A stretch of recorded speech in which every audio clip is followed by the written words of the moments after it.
சனி மீனராசிக்கு வரும்போது இந்த ஆசிரியர்கள், இந்த டீச்சிங் ப்ரொஃபஷனில் இருக்கிறவங்களுக்கு கொஞ்சம், இந்த ரியல் எஸ்டேட் தொழிலில் இருக்கிறவங்க, இரும்பு தமிழ் மிஷின் சம்மந்தப்பட்ட வேலை செய்கிறவங்க, எண்ணெய் சம்மந்தப்பட்டது இருக்கிறவங்கள ரொம்ப விசேஷமாக யூஸ் பண்ணிக்கிட்டிங்கனாக்கா, சனி 6ஆம் வந்து கோர்ட்டு கேஸெல்லாம் இருக்குது இல்லையா, இப்போல்லாம் கோர்ட்டுக்கு போனால் அது எத்தனை வருஷம் ஆகுதுன்னு தெரியல. இந்த சமயம் தான் நம்மளுக்கு அந்த 3ஆம் இடத்துக்கு வரும்போது தன்னம்பிக்கையும் வரும். மகாலட்சுமி கடாட்சம், மகாலட்சுமி நம்மளுக்கு என்ன கொடுப்பா, நல்லா கவனிச்சுக்கோங்க. பணம், பொருள், செல்வம், வீடு, மனை, வாகனங்கள், பால் பாக்கியம், சுப சௌக்கிய சௌகரியங்கள், சௌபாகியங்கள், தீர்க்க ஆயுள், ஆரோக்கியம், பட்டு வஸ்திர நகை, நல்ல வருமானங்களான 16 விதமான யோகங்களையும் போகங்களையும் மகாலட்சுமி கொடுப்பா. அந்த அவ்வளோ 16 யோகங்களையும் மகாலட்சுமி சனீஸ்வர பகவான் 3ஆம் இடத்துக்கு வரும்போதுங்கிறது காலம்பரை 9 மணிக்கு இருக்கிற எஃபிஷியன்சி சாயந்தரம் 4 மணிக்கு இருக்குமான்னு சொல்ல முடியாது. எல்லாம் வேலை செய்வோம், ஆனால் அந்த ஃபுல் எஃபிஷியன்சி மார்னிங் டைமில் இருக்குன்னு ஜென்ரலாக. அதே மாதிரி தான் இந்த சனீஸ்வர பகவான் இந்த 2.5 வருஷம், இந்த வர்ற 30 வருஷத்தில் இந்த 2.5 வருஷம் ரொம்ப 16 யோகங்களை கரெக்டாக பிளான் பண்ணிங்கன்னா வாழ்க்கையில் நிறைய.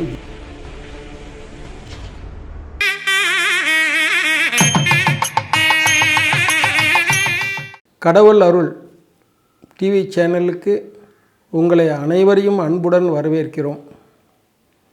நான் அடியன் குருஜி கல்யாணராம் ஐயர், குரோம்பேட், சென்னையில் இருக்கிறேன். வருகிற மார்ச் மாதம் 6ஆம் தேதி ஸ்ரீ சனீஸ்வர பகவான் கும்பராசியிலிருந்து மீனராசிக்கு பெயர்ச்சி ஆகிறார். ரைட், இது வாக்கிய பஞ்சாங்கப்படி அன்றைக்கு தான் பெயர்ச்சி ஆகிறார். திருக்கணித பஞ்சாங்கம், வாக்கிய பஞ்சாங்கம் 2 சிஸ்டம் இருக்கிறது. திருக்கண பஞ்சாங்கத்தில் ஆல்ரெடி பெயர்ச்சி ஆயிடுச்சின்னு திருக்கணித பஞ்சாங்கத்தில் சொல்கிறாங்க. ரைட், இருந்தாலும் இந்த வாக்கிய பஞ்சாங்கம் தான் பலன்களுக்கு விசேஷமானது. நம்பர் 1. நம்பர் 2, தமிழ்நாட்டில் இருக்கிற எல்லா கோயில்களையும் இந்த வாக்கிய பஞ்சாங்கம் பிரகாரம் தான் ஃபாலோ பண்ணுறாங்க. உதாரணமாக திருநள்ளார், அந்த கோயிலில் கூட அவங்க பப்ளிஷ் பண்ணிட்டாங்க, நாங்கள் இந்த சனிப்பெயர்ச்சி தான் நாங்கள் எடுத்துக்கிறோம், திருக்கணித பஞ்சாங்க பிரகாரம் நாங்கள் எடுத்துக்கலை.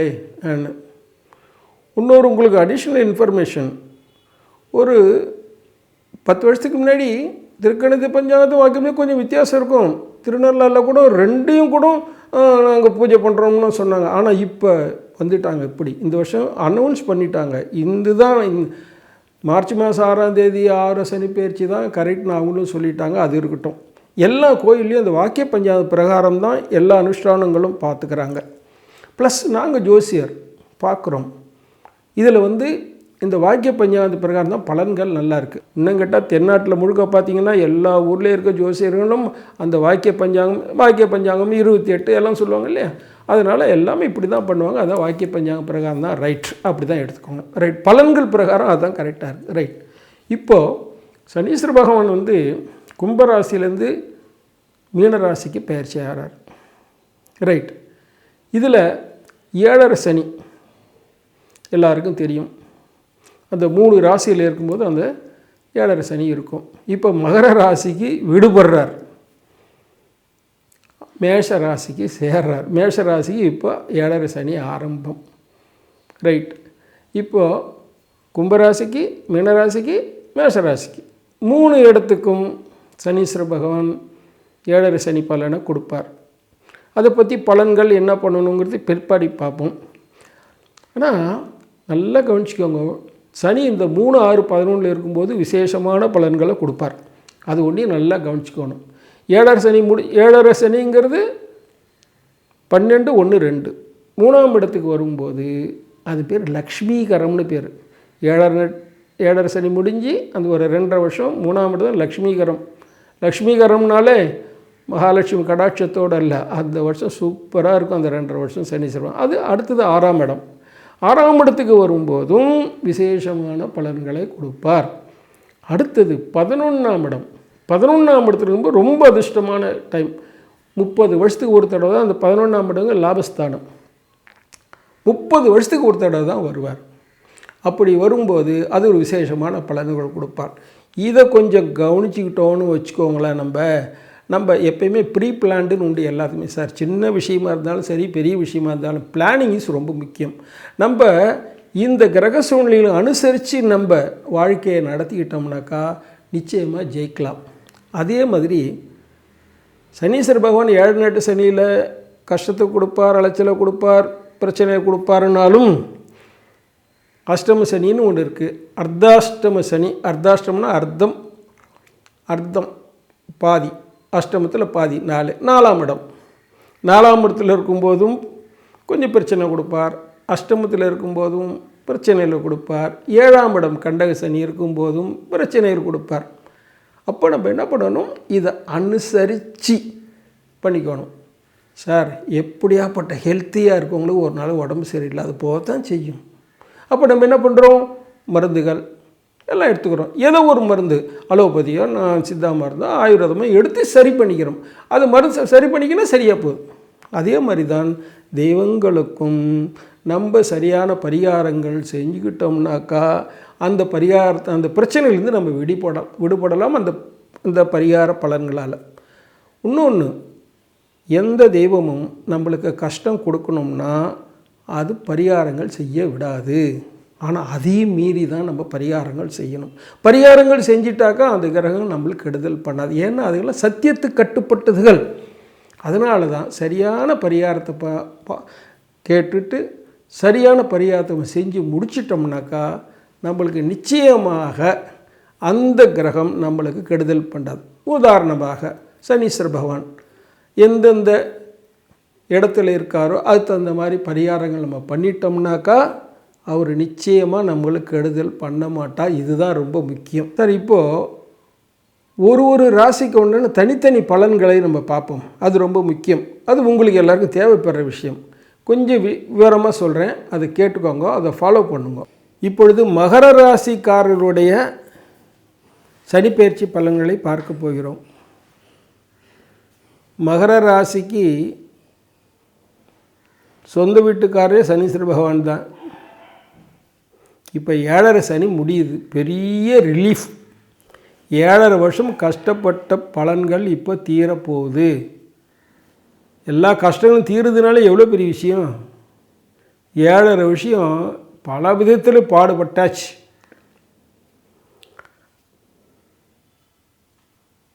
பதினொன்றாம் இடத்துல,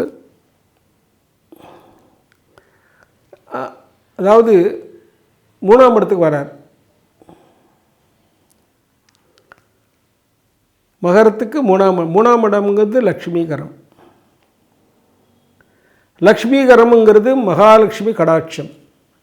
மகாலட்சுமி கடாட்சம் நம்மளுக்கு என்ன கொடுப்பான்னா நல்லா கவனிச்சுக்கோங்க. பணம், பொருள், செல்வம், வீடு, மனை, வாகனங்கள், பால்பாக்கியம், சுப சௌக்கிய சௌகரியங்கள், சௌபாக்கியங்கள், தீர்க்க ஆயுள், ஆரோக்கியம், பட்டு வஸ்திரம், நகை, நல்ல வருமானங்களான 16 விதமான யோகங்களையும் போகங்களையும் மகாலட்சுமி கொடுப்பா. இன்னொருத்தரம் நல்லா சொல்கிறேன், கவனிச்சுக்கோங்க. பணம், பொருள், செல்வம், வீடு, மனை, வாகனங்கள், பால்பாக்கியம், சுப சௌக்கிய சௌகரியங்கள், சௌபாக்கியங்கள், தீர்க்க ஆயுள், ஆரோக்கியம், பட்டு வஸ்திரங்கள், நகைகள், நல்ல வருமானங்களான 16 விதமான யோகங்களையும் போகங்களையும் கொடுப்பார். சார், இன்றைக்கி 1 லட்ச ரூபாய்க்கு மேலே போகுது ஒரு பவுன் நகை. ஆனால் அந்த மகர ராசிக்கார எல்லாருமே நகை வாங்குவாங்கோ. ஏன்னா நகை வர்ற நேரம் அது 1 லட்சமாக வரப்போகிற, திருப்பி பாருங்கள், அது 1.25 லட்சமாக போகுது. அப்படியே இருந்தால் கூட மகர ராசிக்காரர்கள் நகைகள் வாங்குவாங்க. சொத்து சேரும், லக்ஷ்மி கடாட்சம் கிடைக்கும். எல்லா ராசிக்காரர்களும் இந்த மகர ராசிக்காரர் தான் இப்போ வசதியான பலன்கள்.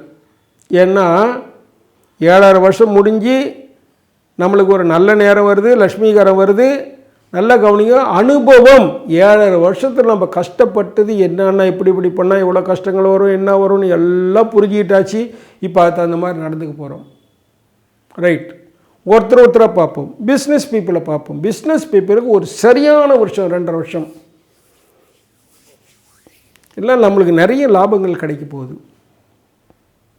தொட்டதெல்லாம் தொலங்கும்னு சொல்லுவாங்க இல்லையா, அந்த மாதிரி நம்ம எது தொடருமோ அது தொலங்கும். நம்ம எக்ஸ்ட்ரா என்னென்ன பிஸ்னஸ் ஆரம்பிக்கிறோமோ சரியாக வரும். அப்போ நம்மளுக்கு நன்மை தான். பிஸ்னஸ் எக்ஸ்பென்ஷன், ஒரு வெளியூரில் ஆரம்பிக்கிறது, இல்லைன்னா புதுசாக டர்ன் ஓவர் சேர்க்கறது, புது பொருள்கள் சேர்க்கறது,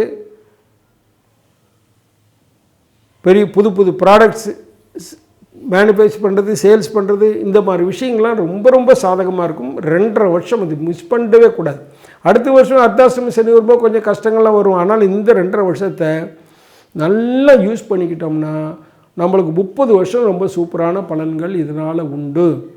ஆடிப்பட்டம் தேடி விதைங்கிற மாதிரி ஆடிப்பட்டத்தில் தேடி விதைச்சிட்டோம்னா அது நல்லா வளர்ந்துரும்னு சாஸ்திரம் எல்லாரும் தெரிஞ்ச விஷயம். ஏன்னா அதுக்குண்டான தட்பவெட்டின்களே அந்த ஆடி மாதத்தில் இருக்குது. அதே மாதிரி இந்த டைமில் இந்த 2.5 வருஷத்தில் long term investment, business establishment புதுசாக உருவாக்குறது, புது கம்பெனிகள் உருவாக்குறது, புது கடைகளை ஆரம்பிக்கிறது, இந்த மாதிரி புது விஷயங்களை ஆரம்பிச்சிங்கன்னா அதனுடைய பலன்கள் ரொம்ப வருஷம் 30 வருஷம் கிடைக்கிறதுக்கு உண்டான வாய்ப்புகள் சப்ஜெக்ட்டு அவங்கவுங்க ஜாதகத்தை பொறுத்து. ஆனால் இந்த டைம் அருமையான டைம், மிஸ் பண்ணிடக்கூடாது. இந்த டைம் நம்மளுக்கு எல்லோரும் லேபர்ஸ் எல்லாம் ரொம்ப சாதகமாக இருப்பாங்க. நம்ம மெஷினரிஸு, இந்த மாதிரி ஸ்பேர் பார்ட்ஸ் இதெல்லாம் நம்மளுக்கு சாதகமாக கிடைக்கும். நம்மளுக்கு நல்லா யூஸ் பண்ணலாம் அதெல்லாம். அடுத்தது நம்மளுக்கு நிறைய டேர்ன் ஓவர் பண்ணுறதுக்கு பண வசதிகள் கிடைக்கும். எந்த பேங்க் லோன் போட்டாலும் ஈஸியாக கிடைக்கும். ஏன்னா லக்ஷ்மி கடாட்சம் இருக்குது இல்லையா? அதனால் நம்மளுக்கு வேண்டிய அளவு மூலதனம் தானாக கிடைக்கும். நல்லா கவனிங்க, மூலதனம் கிடைக்கும், தானாக கிடைக்கும், ரெண்டுக்கு வித்தியாசம் இருக்குது. அதனால் இந்த டைம் நல்லா யூஸ் பண்ணிட்டீங்கன்னாக்கா பிஸ்னஸ் எதிர்காலத்தில் வளர்ச்சி அடைத்துக்கொண்ட பேஸ் இப்போ கிடைக்கும். குடும்பம் சந்தோஷமாக இருக்கும். ஏன்னா லக்ஷ்மி கடாட்சம் கிடச்சினாலே அவ்வளோ சந்தோஷம் இல்லையா? ஒரு வீட்டுக்கு போனாக்கா வீடு லக்ஷ்மி கடாட்சமாக இருக்குன்னு சொல்லுவோம். லக்ஷ்மி கடாட்சம் எல்லாருமே சந்தோஷமாக இருந்தால் தான் லக்ஷ்மி கடாட்சம் இருக்கும். கரெக்ட் தானே? இப்போ நம்ம குடும்பத்தில் இருக்கும் எல்லாருக்குமே ஒரு சந்தோஷமான மனநிலை இருக்கும்.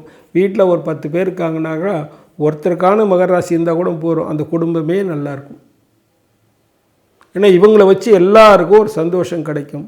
அதனால் மகர ராசிக்காரங்களும் சரி, அவங்க வீட்டில் இருக்கவங்களுக்கும் சரி, அதாவது கல்யாணம் ஆகாதவங்களுக்கு கல்யாணம் நடக்கிறதுக்கு ஏற்பாடுகள்லாம் நல்லபடியாக நடக்கும். புத்திரபாக்கியம் இல்லாதவங்களுக்கு புத்திரபாக்கியம் கிடைக்கும். நல்லா கவனிச்சுக்கோங்க சார், ஒரு குழந்தையோடு இருக்கக்கூடாது. ஒன் சைல்டு கான்செப்ட் தப்பு. 2வது சைல்டு ரொம்ப முக்கியம். அந்த 2வது சைல்டு 3வது சைல்டு ஏற்படுற டைம் இது மகர ராசிக்காரர்களுக்கு. ஏன்னு கேட்டாக்கா, அதாவது நல்லா கவனிங்க, ஒரு கல்யாணம் ஆகட்டும், ஒரு டெத் மேட்டராக இருந்தாலும் வச்சுக்கோங்க, சொந்தக்காரங்க மட்டும்தான், அதாவது பிளட் ரிலேஷன் மட்டும்தான் அங்கே இருக்க முடியும். இங்கிலீஷ்காரனே சொல்லிட்டான், யாராவது ஐடென்டிஃபை பண்ணால் கூட பிளட் ரிலேஷனை கூப்பிடுன்னு தான் சொல்லுவான். பிளட் ரிலேஷனுங்கிறது அவ்வளோ முக்கியம். நம்ம வீட்டில் என்ன பண்ணுவோம், அண்ணன் தம்பி 5 பேர் இருப்பாங்க. அண்ணன் தம்பி 5 பேருக்கு அவங்களுக்கு சம்மந்தி, சொந்த மாமா மச்சான்லாம் எவ்வளோ பெரிய கூட்டம் இருக்கும். ஒரு கல்யாணம்னா எவ்வளோ கூட்டம் இருக்கும், ரொம்ப சந்தோஷமாக இருக்கும். நீங்கள் ஒரு பையன்னு வச்சுக்கோங்க, ஒரு பொண்ணுன்னு வச்சுக்கோங்க, அவங்களுக்கு சகோதரத்துவம் இல்லைன்னா அவங்களுக்கு பின்னாடி அவங்க சுக துக்கத்தை யார்கிட்ட போய் பகிர்ந்துக்க முடியும்? நல்ல கவனிங்க, யார்கிட்ட போய் பகிர்ந்துக்க முடியும் அவங்க? அதனால் ஒரு குழந்தை அதாவது ஒன் சைல்டு கான்செப்ட் ரொம்ப தப்பான. அந்த காலத்தில் வீட்டில் 10 குழந்தைங்க இருப்பாங்க, குடும்பம்னா சுபிஷமாக இருந்தது இல்லையா? என்ன சம்பளமே இல்லைன்னுவாங்க, இப்படி நல்லா தான் இருந்தது, ஒன்றும் தப்பு இல்லையே. ரைட். அதனால் இப்போ இந்த 2வது குழந்தை உருவார டைம் இந்த மகர ராசிக்காரர்களுக்கு இப்போ 2வது குழந்தை 3வது குழந்தை உருவாரத்துக்கு டைம். எப்பயுமே 2, 3 இருக்கணுங்க. ஒரே சைல்டு தப்புங்க அது. ஆனால் அந்த டைம் நல்ல டைம், அதை யூஸ் பண்ணிக்கோங்க. பிற்காலமும் நல்லா இருக்கும் அந்த குழந்தைகளால் நமக்கு. அதனால் அந்த குழந்தைகள் பிறக்கிற நேரம், கல்யாணம் ஆகாதவங்களுக்கு கல்யாணம் ஆகிற நேரம், வீடு கட்டுற நேரம், வீடு வாங்குகிற நேரம், வீடு மனை வாகனங்கள் வாங்குகிற நேரம், புதுசாக கண்டிப்பாக இந்த 2.5 வருஷத்தில் நிச்சயமாக புது வாகனங்கள் நீங்கள் வாங்குவீங்கோ. 1க்கு மேற்பட்ட வாகனங்கள் வாங்குவீங்கோ. அப்படி ஒரு அற்புதமான டைமில் நல்லா யூஸ் பண்ணிக்கோங்க. மைனஸ் பாயிண்ட்டுன்னு ஒன்றும் கிடையாது. கொஞ்சம் என்ன கூட கொஞ்சம் அலைச்சலாக இருக்கலாமே தாண்டி வேறு ஒன்றும் மைனஸ் பாயிண்ட்டு மகர ராசிக்காரர்களுக்கு இப்போதைக்கு இந்த 2 வருஷத்தில் இல்லை. சப்ஜெக்டும் அவங்கவுங்க சொந்த ஜாதகம்னு வச்சுப்போமே. ஆனால் இந்த வருஷம் 2 வருஷம் அருமையான டைம். இந்த அருமையான டைம் நல்லா யூஸ் பண்ணிக்கிறது நம்ம புத்திசாலித்தனம். சந்தர்ப்பங்கள் எல்லா சமயத்தில் கிடைக்காது இல்லையா? கிடைச்ச சந்தர்ப்பத்தை நல்லா யூஸ் பண்ணிக்கணும். நான் கூட சிலருக்கு என்ன சொல்லுவோன்னாக்கா, தூங்காத வேலை செய்யுங்கன்னுவேன். தூங்காத வேலைன்னா 24 தூங்காத ஒரு வாரம் நாள் தூங்காத வேலை செய்யணும் இல்லை. நம்ம மேக்ஸிமம் டைம் வேலை செஞ்சு யூஸ் பண்ணிக்கணும். பிஸ்னஸ்னால் கூட மேக்ஸிமம் டைம் நம்ம மினிமம் ஒரு 6 மணி நேரம் தூங்கணும். அதுக்கப்புறம் எல்லாம் கான்சன்ட்ரேஷன் பிஸ்னஸில் இருக்கணும்னு சொல்கிறதுக்கு சொல்லுவேன். அதனால் இந்த 2.5 வருஷம் 24/7 நல்லா ஒர்க் பண்ணுங்க. வாழ்க்கைக்கு வேண்டிய நல்ல பிரமாதமான பேஸ் உங்களுக்கு கிடைக்கும் எல்லா விதத்திலையும். அதே மாதிரி வெளிநாட்டில் இருக்கவங்களுக்கு ஒரு சூப்பரான டைம். இப்போ எல்லா விதத்திலும் நன்மை கிடைக்கும். வெளிநாட்டு உத்தியோகம் எதிர்பார்க்குறாங்க பாருங்கள், அவங்க நல்லபடியாக கிடைக்கும், நல்ல வேலையாக கிடைக்கும், நல்ல சம்பளத்தோடு கிடைக்கும். அதனால் அது ஒரு பெரிய விஷயம். குடும்பத்தில் சந்தோஷம் இருக்குது. இந்த கேஷ் டெஃபிசிட்டே வராது. கூடுமான வரைக்கும் இந்த 2 வருஷத்தில் பணப்பற்றாக்குறைங்கிறது வரவே வராது. பெரிய விஷயம் இல்லையா? அடுத்து நோய் நொடிகள் அவ்வளோ ஒன்றும் பிரச்சனை இல்லை. ஆரோக்கியம் நல்லா இருக்கும். அது ரொம்ப முக்கியமாச்சு இல்லை? இதுக்கு முன்னாடி சுகர் பிபி அது மாதிரி இருந்ததுன்னா இப்போ கண்ட்ரோலாக இருக்கும். புதுசாக ஒன்றும் நோயெல்லாம் வரத்துக்கு வாய்ப்புகள் இருக்க. பெரிய ஆப்ரேஷன் அதுக்கு இதில் லெட்ரலஸ்க்கெல்லாம் ஒன்றும் அவ்வளோ இல்லை. இருக்கிற நோய் குறையும் கட்டுப்படும். புது நோய்கள்லாம் வரத்துக்கு வாய்ப்புகள் இல்லை. ஆரோக்கியம் நல்லா இருக்கும். இந்த 2.5 வருஷம் ஆரோக்கியம் நல்லா இருந்தாலே நல்ல வேலை செய்யலாம், நல்லா பிஸ்னஸ் பண்ணலாம், எல்லாத்துக்கும் நம்ம நல்லா இருக்கும் இல்லையா? அதனால் நோயற்ற வாழ்வு குறைவற்ற செல்வம் அது உங்களுக்கு இந்த 2.5 வருஷம் பொருந்தும். நோயற்ற வாழ்வு குறைவற்ற செல்வம் தான், அதில் ஒன்றும் பிரச்சனை இல்லை. அடுத்தது முக்கியமாக அரசியல்வாதிகளுக்கு ரொம்ப சூப்பரான டைம். நல்ல பொசிஷன் கிடைக்கிறதுக்கெல்லாம் சூப்பரான டைம். இது யூஸ் பண்ணிக்கணும். இந்த டைமில் நம்ம ஒரு பொசிஷன் நம்மளுக்கு கிடைக்கணும்னா இந்த டைம் நல்லா இருக்குது. கூடையே ஒரு ராஜமாதங்கின்னு ஒரு ஹோமம் இருக்குது. அரசாங்கத்தில் பெரிய இது மாதிரி கிடைக்கிறதுக்கு பொசிஷன் கிடைக்கிறதுக்கு இந்த ராஜமாதங்கின்னு ஒரு ஹோமம் பண்ணிக்கிட்டிங்கனாக்கா அரசாங்க விஷயத்தில் நம்ம என்னென்ன நினைக்கிறோமோ அதை அடையக்கூடிய வாய்ப்புகள் இப்போ இந்த 2.5 வருஷத்தில் இந்த மகர ராசிக்காரர்களுக்கு உண்டு, நிச்சயமாக உண்டு. அதனால் அரசியல்வாதி எல்லாமே உஷாராக அந்த யூஸ் பண்ணிக்கிட்டிங்கனாக்கா எதிர்காலம் ரொம்பவே நல்லாயிருக்கும். மைனஸ் பாயிண்ட்டுன்னு மகர ராசிக்காரருக்கு இப்போ இந்த 2 வருஷத்தில் எதுவும் கிடையாது. அதனால் அப்படி ஒரு அற்புதமான டைம், அது நல்லாவே யூஸ் பண்ணிக்கணும். இது வருஷத்தில் 30 வருஷத்தில் ஒரு 2 வருஷம்தான் வரும். லக்ஷ்மி கரம் முக்கியமான விஷயம், அந்த மகாலட்சுமி கடாட்சம். இன்னொருத்தர சொல்லிடுறேன், அப்போ தான் மனசில் பதியும். மகாலட்சுமி கடாட்சத்தால் உங்களுக்கு பணம், பொருள், செல்வம், வீடு, மனை, வாகனங்கள், பால்பாகியம், சுப சௌக்கிய சௌகரியங்கள், சௌபாகியங்கள், தீர்க்க ஆயுள், ஆரோக்கியம், பட்டு வஸ்திரம், நகை, நல்ல வருமானங்களான 16 விதமான யோகங்களும் போகங்களும் உங்களுக்கு கிடைக்கிற டைம். நல்லா யூஸ் பண்ணிக்கிட்டு சுபிட்சமாக இருங்கோ. சந்தோஷம். கடவுள் அருள் டிவியை பார்த்தமைக்கு நன்றிகள். மேலும் இது போன்ற தகவல்களை தெரிந்து கொள்ள கடவுள் அருள் டிவியை சப்ஸ்கிரைப் செய்யுங்கள். மறக்காமல் பெல் ஐக்கானை கிளிக் செய்யுங்கள்.